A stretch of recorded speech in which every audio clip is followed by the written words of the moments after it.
Okay, so let's start with our first slide. So what are irregular verbs? Obviously, a verb, we know, is a word that we use to describe an action, but it can also be used to describe a state, like, for example, the verb be, or an occurrence. Okay, so, okay, irregular verbs. Irregular verbs are generally the verbs that don't form a regular form in the past tense or in the past participle tense. Okay, so regular verbs normally form the past simple and the past participle just simply by adding ed.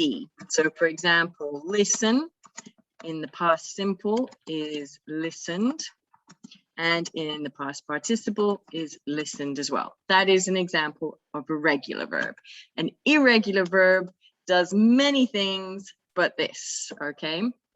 So they can form the simple past tense and the past participle by not changing at all, or by changing a little bit, or by changing once or twice, okay? So they can be irregular in the way that they are irregular. And I think this might be a typo from Rochelle, but it should be regular verbs, okay, form the simple past tense by adding ed. Okay, so that's what we're talking about today. So let's have a look a little bit more about irregular verbs.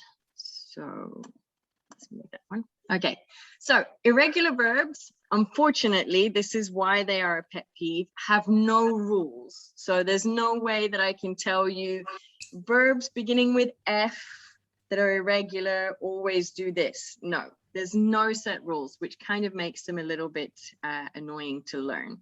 Sometimes it can sound a bit like Chinese. So for example, verb changes like sing, sing, sang, sung, ring, run, ran, run. These are sink, sank, sunk.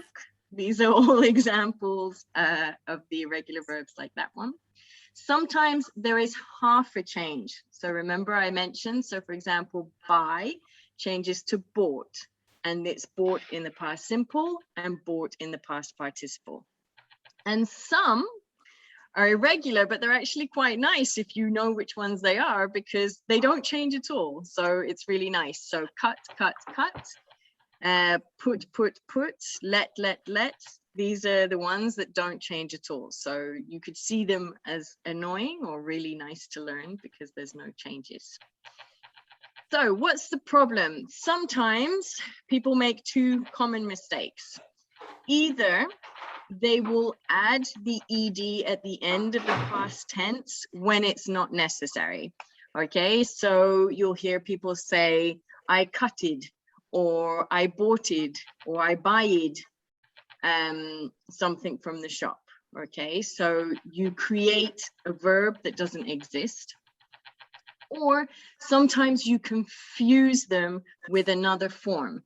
Okay, so one of the most confused irregular verbs that I have seen is this one, and you'll probably all kind of roll your eyes